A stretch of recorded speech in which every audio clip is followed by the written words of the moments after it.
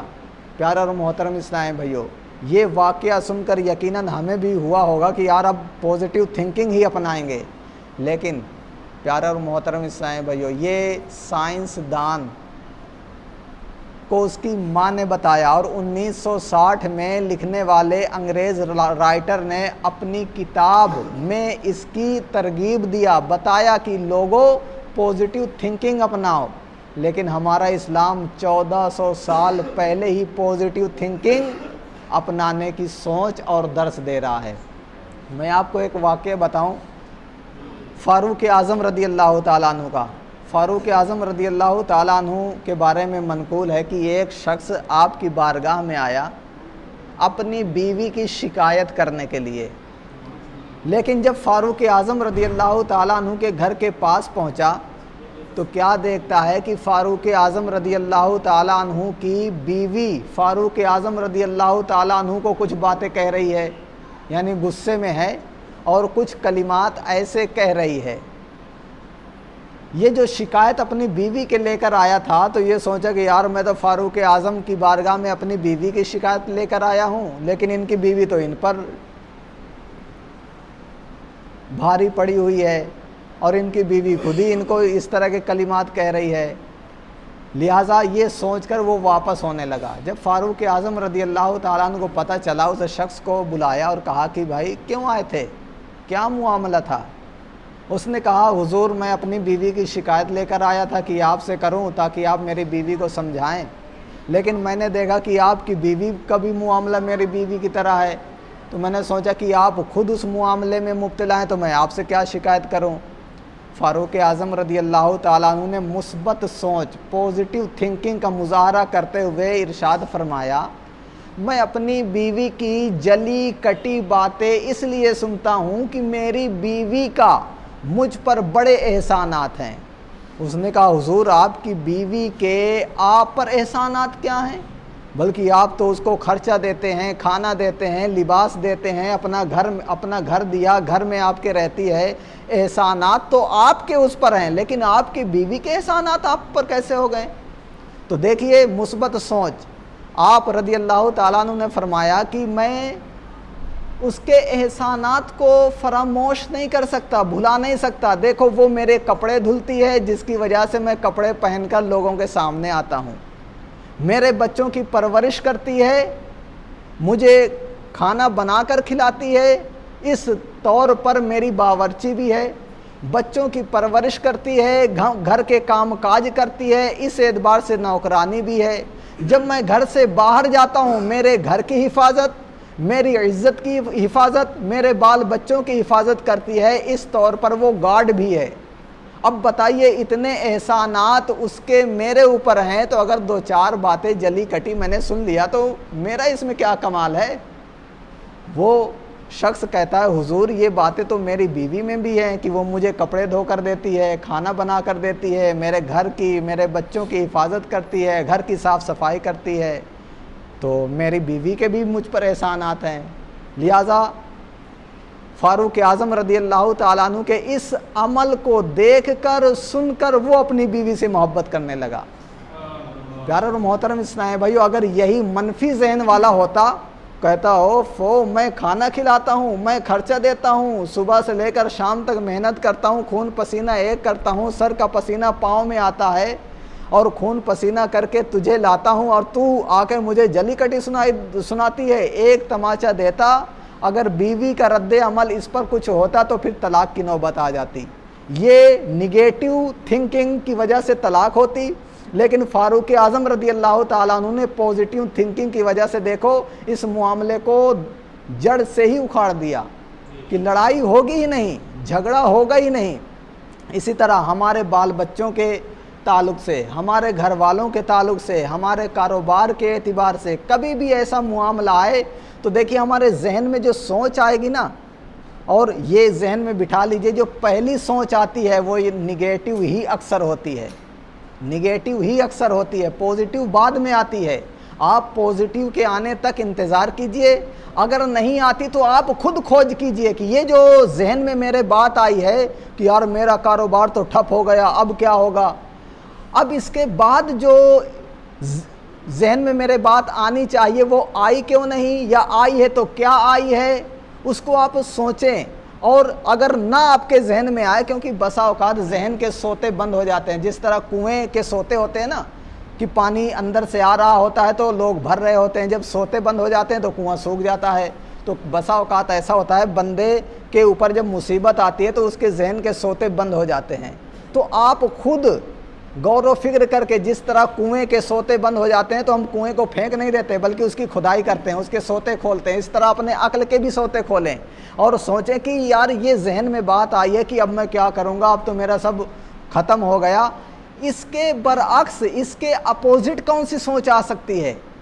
اب وہ جو سوچ ہوگی نا وہ مثبت سوچ ہوگی، وہ پازیٹیو سوچ ہوگی، وہ کامیابی کی جانب لے جانے والی ہوگی۔ اب اس پر آپ عمل کریں، انشاءاللہ آپ کو ضرور کامیابی ملے گی۔ مزید انشاءاللہ اس کے موضوع پر مزید ابھی گفتگو کرنا ہے۔ ابھی یہ مثبت ہی سوچ ہے، اس کے متعلق ابھی اور وضاحت ہوگی۔ پھر یہ دوسرا جو آ رہا ہے پیارے اسلام بھائیو، مین تو یہ ہے مثبت سوچ کامیابی کا، اور اس کے ساتھ ساتھ پھر یہ نظم و ضبط جب مل جاتا ہے نا تو بندے کو کامیابی کی معراج کروا دیتا ہے۔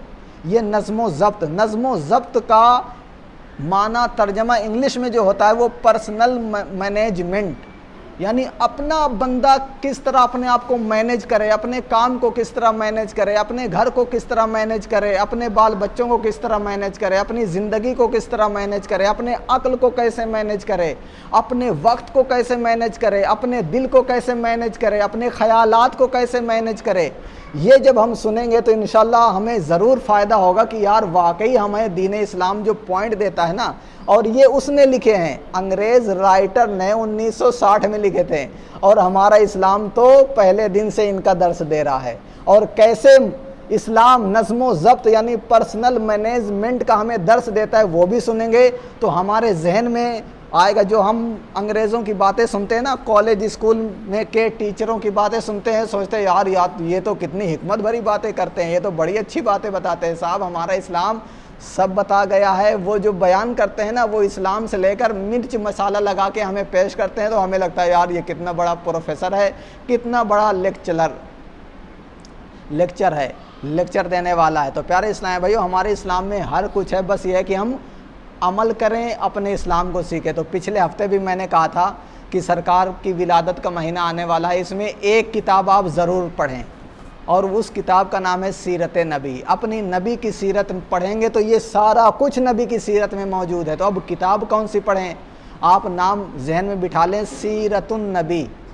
سیرت النبی آپ مکتبے سے بھی حاصل کر سکتے ہیں، کتابوں کی دکان سے اگر نہیں مل سکتی تو آپ گوگل پہ ڈالیے گا سیرت نبی یا سیرت النبی دعوت اسلامی، یہ ڈالیں گے آپ کے موبائل میں آ جائے گی PDF، آپ اس کو ڈاؤن لوڈ کر لیجئے فری میں اور اس کو پڑھیے۔ ہندی میں بھی ہے، اردو میں بھی ہے، اچھا اگر یہ نہیں کر سکتے تو آپ پلے اسٹور میں جا کر سیرت النبی دعوت اسلامی ڈال دیجئے تو وہ ایپ آ جائے گا. روزانہ 2 صفحہ 3 صفحہ پڑھنے کا معمول بنائیے. پھر دیکھیے نبی کی زندگی نبی کی سیرت پڑھ کر آپ کی زندگی میں کیسا نکھار پیدا ہوگا, آپ کی زندگی میں کیسے اجالے آئیں گے. پھر آپ خود کہیں گے کہ یار نبی کی سیرت واقعی میں فائدہ مند ہے. اللہ تعالیٰ کی بارگاہ میں دعا ہے کہ عمل کی توفیق عطا فرمائے.